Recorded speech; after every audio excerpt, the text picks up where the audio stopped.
Hello दोस्तों, कैसे हैं आप? स्मार्ट क्लासेस चैनल में आप सभी लोगों का स्वागत है। चलिए बच्चों, आज के सेशन में हम लोग स्टार्ट करने जा रहे हैं क्लास 12 की केमिस्ट्री के फिजिकल केमिस्ट्री का थर्ड चैप्टर इलेक्ट्रोकेमिस्ट्री अर्थात वैद्युत रसायन। आज की क्लास में बच्चे हम लोग बात करेंगे वैद्युत रसायन के बारे में। इसमें जानेंगे हम लोग कि वैद्युत रसायन क्या होता है और वैद्युत रसायन के अंतर्गत मुख्य रूप से कौन कौन सी टॉपिकों के बारे में स्टडी करना होता है। इसके थ्रू हम लोग कुछ बेसिक टर्मों के बारे में आज स्टडी करेंगे हम लोग। आइए बच्चों, सबसे पहले हम लोग जानते हैं वैद्युत रसायन क्या होता है। देखिए बच्चे, वैद्युत रसायन नाम में ही लगाया हुआ वैद्युत। वैद्युत का मतलब होता है बच्चों विद्युत धारा। क्या होता है बच्चों? विद्युत धारा। जिस प्रकार से आप लोग पढ़े होंगे, साइंस के बहुत सारे ब्रांच होते हैं, उसमें एक ब्रांच केमिस्ट्री भी आता है। केमिस्ट्री के भी बहुत सारे ब्रांच होते हैं, उसमें एक ब्रांच आपका आया है वैद्युत रसायन, जिसको इंग्लिश में बच्चे हम लोग इलेक्ट्रोकेमिस्ट्री कहते हैं। इलेक्ट्रोकेमिस्ट्री से बच्चे बिहार बोर्ड में अगर बात की जाए तो 4 नंबर की सवाल पूछी जाती है, ऑब्जेक्टिव और सब्जेक्टिव दोनों मिलाकर। कितने नंबर का बच्चों? यस, 4 नंबर की सवाल इससे पूछी जाएगी, ऑब्जेक्टिव और सब्जेक्टिव दोनों मिलाकर। तो आप बच्चों सबसे पहले हम लोग जानते हैं वैद्युत रसायन क्या होता है। तो वैद्युत रसायन बच्चों केमिस्ट्री की वह ब्रांच होती है, और वैद्युत रसायन केमिस्ट्री की वह ब्रांच होती है अर्थात वह शाखा होती है जिसके अंतर्गत विद्युत धारा और रासायनिक अभिक्रिया के पारस्परिक संबंधों के बारे में अध्ययन किया जाता है। तो ऐसे ब्रांच को हम लोग कहते हैं इलेक्ट्रोकेमिस्ट्री अर्थात वैद्युत रसायन। बात करते हैं अगर आप बहुत सारे बड़े बड़े बैक्टीरियों के बारे में, तो जानते होंगे बच्चों आप लोग कि बड़े बड़े जितने भी बैक्टीरिया होते हैं या छोटे छोटे जितने भी सेल होते हैं, इन सारे सेलों में, इन सारे बैक्टीरिया में केमिकल भरा हुआ रहता है। जब तक उसमें केमिकल नहीं भरा हुआ रहेगा तब तक उसमें रिएक्शन नहीं होगा और धारा का प्रवाह नहीं होगा। तो जितने भी बड़े बड़े बैक्टीरिया होते हैं, सेल होते हैं, उन सारे सेलों और बैक्टीरिया में केमिकल भरा हुआ रहता है और केमिकल के बीच में रिएक्शन होता है और रिएक्शन के कारण ही जाकर के विद्युत धारा का निर्माण होता है। तो अगर हम केमिस्ट्री के किसी ब्रांच के अगर अंतर्गत हम लोग विद्युत धारा और उससे संबंधित रासायनिक अभिक्रियाओं के पारस्परिक संबंधों के बारे में अगर अध्ययन करते हैं बच्चों, तो ऐसे टॉपिकों के बारे में अध्ययन करना ही कहलाता है बच्चों इलेक्ट्रोकेमिस्ट्री अर्थात वैद्युत रसायन। क्या कहता है बच्चों? यस, वैद्युत रसायन। इसलिए बच्चों हम यहाँ पर वैद्युत रसायन का वो भी सिंपल लैंग्वेज में परिभाषा हमने लिख दिया है। रसायन शास्त्र के वह शाखा, रसायन शास्त्र की वह शाखा जिसके अंतर्गत विद्युत धारा और रासायनिक अभिक्रिया के पारस्परिक संबंधों के बारे में अध्ययन किया जाता है, क्या कहलाता है बच्चों? वैद्युत रसायन। बड़ी आसान डेफिनेशन यहाँ पर लिखा हुआ है, थोड़ा सा अगर ध्यान दीजिएगा तो आपको याद हो जाएगा। रसायन शास्त्र की वह शाखा जिसके अंतर्गत विद्युत धारा और रासायनिक अभिक्रिया के पारस्परिक संबंधों के बारे में अध्ययन किया जाता है बच्चों, उसी को हम लोग कहते हैं वैद्युत रसायन अर्थात इलेक्ट्रोकेमिस्ट्री। अगर आप यह पूछना चाह रहे होंगे कि वैद्युत रसायन के अंतर्गत सर हमको कौन कौन सी टॉपिकों के बारे में मुख्य रूप से स्टडी करना होता है, तो ध्यान रखिएगा बच्चों, इसमें मुख्य रूप से हम लोग दो ही टॉपिकों के बारे में स्टडी करते हैं, जिसमें है वैद्युत अपघटनी चालन और सेकंड में है आपका वैद्युत रासायनिक क्षेत्र। बस मात्र दो टॉपिकों के बारे में मुख्य रूप से जानकारी आपको देना होता है, विद्युत अपघटनी चालन और विद्युत रासायनिक क्षेत्र। विद्युत अपघटनी चालन क्या होता है, विद्युत रासायनिक क्षेत्र क्या होता है, इन सभी के बारे में जानकारी आप लोगों को बिल्कुल अच्छी तरह से मिल जाएगी। विद्युत अपघटनी चालन एक प्रकार की परिघटना होता है, एक प्रकार की घटना होता है। अगर आप किसी पदार्थों से होकर के धारा का प्रवाह कर रहे हैं, तो आइए इन टॉपिकों से रिलेटेड कुछ बेसिक टर्मों के बारे में आप लोगों को जानकारी देते हैं, जिससे आपको आगे तक समझ में आएगा कि क्या होता है वैद्युत अपघटनी चालन। तो आइए सबसे पहले हम जानते हैं चालक के बारे में। क्या जानते हैं बच्चों? चालक के बारे में, जिसको हम लोग कंडक्टर कहते हैं। कंडक्टर, और कंडक्टर के नाम सुनने से पहले आप तो बस में जो कंडक्टर आता है उसके बारे में तो भली भांति जानते हो, तो आप उस कंडक्टर को बस समझ लीजिए, इसका कंडक्टर बोलते हैं। तो होता है पैसा तो चलने वाला कंडक्टर, वो कंडक्टर के बारे में हम लोग यहाँ पर स्टडी नहीं करेंगे बच्चों। हम लोग यहाँ पर कंडक्टर के बारे में जो स्टडी करने जा रहे हैं, यह है आपका ऐसा पदार्थ जिससे होकर विद्युत धारा का आवागमन होता है। कंडक्टर जो है ऐसे पदार्थ को हम लोग कहेंगे जिससे होकर विद्युत धारा का प्रवाह होता है।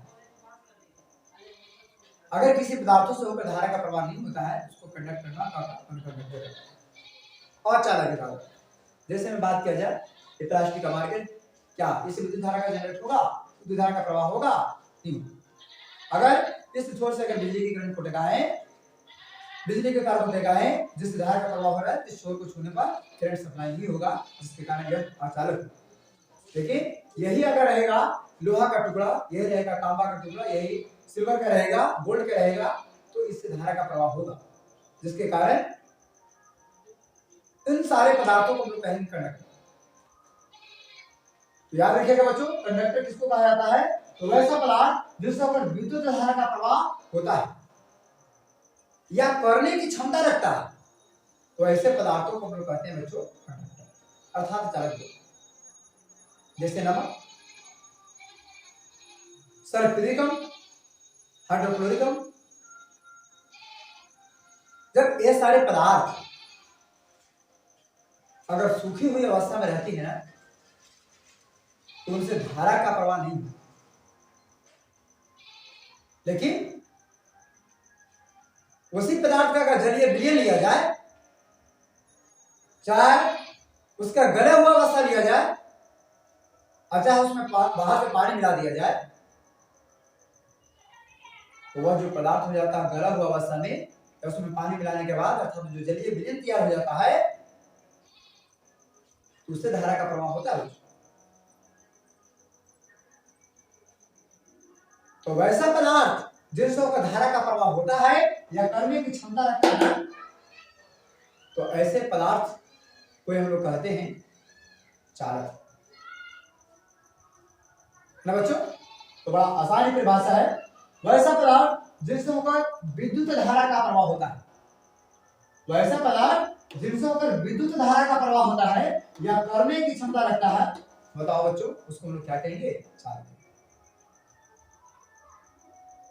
अब प्रश्न उठती है कि सर आपने बोला लोहा सोना चांदी तांबा इसको भी चालक कहेंगे, और नमक अर्थात NaCl, HCl, H2SO4, NaOH, ये सभी गला हुआ अवस्था में रहता है, उसको भी चालक। तो क्या ये सब एक ही प्रकार के चालक होते हैं, तो जी नहीं। जितने भी चालक होते हैं इन सारे चालकों को दो कैटेगरी में बांट करके रखा है, जिसमें कुछ को कहा जाता है बच्चों धात्विक चालक और कुछ को कहा जाता है विद्युत अपघटनी चालक या वैद्युत अपघटनी चालक बोल सकते हैं। आइए बच्चों, सबसे फर्स्ट में हम जानते हैं धात्विक चालक क्या होता है, अर्थात धात्विक चालक क्या होता है। इसको इंग्लिश में बच्चों हम लोग मेटालिक कंडक्टर होते हैं। तो धात्विक चालक बच्चों अर्थात मेटालिक कंडक्टर, हम लोग ऐसे चालक को कहेंगे जिनसे होकर विद्युत धारा का प्रवाह होता है। जी हाँ, विद्युत धारा का प्रवाह होता है, लेकिन उसमें कोई सा भी केमिकल रिएक्शन नहीं होता है। तो ऐसे चालक को हम लोग कहते हैं बच्चों धात्विक चालक। तो ध्यान रखिएगा, वैसा पदार्थ जिससे होकर विद्युत धारा का प्रवाह होता है लेकिन रासायनिक अभिक्रिया संपन्न नहीं होती है, तो बताओ बच्चों उसको क्या बोलेंगे, धात्विक चालक। बड़ा आसान डिफिनेशन, वैसा चालक या वैसा पदार्थ जिससे होकर विद्युत धारा का प्रवाह होता है लेकिन रासायनिक अभिक्रिया नहीं होती है, तो ऐसे चालक को बोलते हैं बच्चों धात्विक चालक। लेकिन विद्युत अपघटनी चालक ऐसे पदार्थ को कहेंगे जिनसे होकर धारा का प्रवाह रासायनिक अभिक्रिया के साथ में, तो ऐसे पदार्थ के जलीय विलयन को कहते हैं हम लोग विद्युत अपघटनी चालक।